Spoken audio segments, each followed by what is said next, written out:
Hi, I'm Joan Newcomb, and today's weekly musings is Death and Taxes. I'm doing a series of weekly musings, and I'm using posts from my blog, Adventures in Density and Effort, as inspiration. Now, I wrote these a while ago, and the world has completely changed since then, and yet I'm finding the information in these blogs evergreen and very pertinent for today. At the end, I will still summarize the topic based on all that's going on now, and I have some special offers, so stay tuned to the very end to see what they are. Death and taxes. In this world, nothing can be said to be certain except death and taxes. Benjamin Franklin. This may be a little premature for both topics, but I was having a conversation 11 years ago with my radio show co-host about recording a show in April. She thought it could be about money, as that's tax time in the US. People are feeling taxed, she said. What is taxing you? Or how are you feeling taxed? And I immediately thought, in paying taxes, I am expressing appreciation for all that these taxes are going to support. I like roads. I like schools. I like healthcare. I like my retirement. And I may not like supporting warfare. I don't mind supporting the troops. Military spending includes supporting military families. We think of taxes as something bigger than ourselves, the government, taking something away from us. Or we count in tax returns to give something to us. We're little, they're big. But from this perspective of consciousness, it's all the creation. In the greater aspect of ourself, we create the reality of taxes. If we feel like it's something that's happening to us, we're reacting as our body personality. We feel powerless. We feel less capable.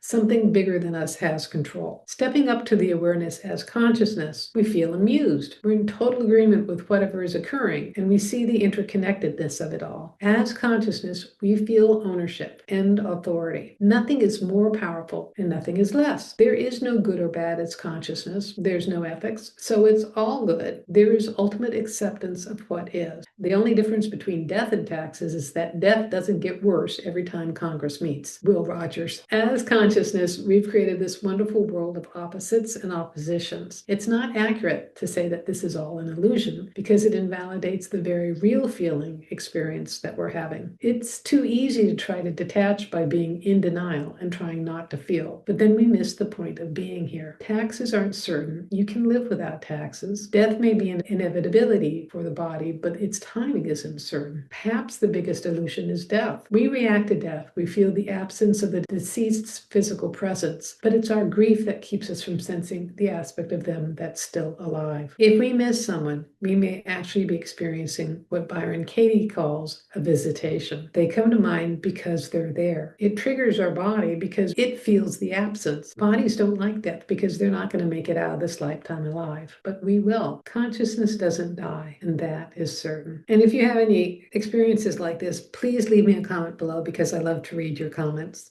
And I think that's interesting that we were placing April as tax time because I'm actually going to start doing people's taxes this coming week, and I'm in February. I do not only my husband's taxes, but I do my brother's taxes and his wife's in New York, and also my son's taxes here on the island. And interestingly enough, I also, before recording this, I was listening to a webinar on Spanish taxes in anticipation for moving to Spain, hopefully sometime later this year. But the other thing that was running through my head as I was reading this was our outrage of what the current administration is doing with our tax money and the things that are being cut that are benefits for us, including our health care, so that it can enrich billionaires. And they're getting tax cuts. So Warren Buffett is paying less in taxes than his secretary is. So I think that is a valid thing to get outraged about. When I'm a tax resident of Spain, I certainly won't mind paying Spanish taxes because everything is covered there. And they really take care of their people, including their health care. Looking at this all from the perspective of consciousness, it does rise you out of this nitty-gritty and these specific details, and that's not spiritual bypassing. It is, in a sense, getting that drone's-eyed view of what taxes are and also what money is. Money is an energy. It's an expression of appreciation. If I'm paying for something, I'm expressing appreciation for either that item or the service. If someone pays me, they're also expressing appreciation. So that is a different way of shifting your perspective, is to think that when you're paying your taxes, you are appreciating where those taxes are going, because there still is some places in the United States that those taxes are supporting some things that you agree with. So if you like these videos, please share them with your your family and friends and on your social media. And please click the heart button, the thumbs up button. Please like and subscribe. And that way you're telling the algorithm to get this out to people far and wide and in front of somebody who really needs to see this information. And if you'd like a free sample of one of my consciousness techniques, click on the link below to the Skybox technique. It'll give you a drone's eye perspective of your life and everything going on in the world today. And if you'd like to learn how to do this for yourself, click on the link to my self-study course. It'll give you tools and techniques for navigating your life as consciousness. And if you want to know more, my website is joan-newcomb.com, and there you can learn about my individual sessions and also my coaching program. So go to joan-newcomb.com, and I'll see you next week in another Weekly Musings.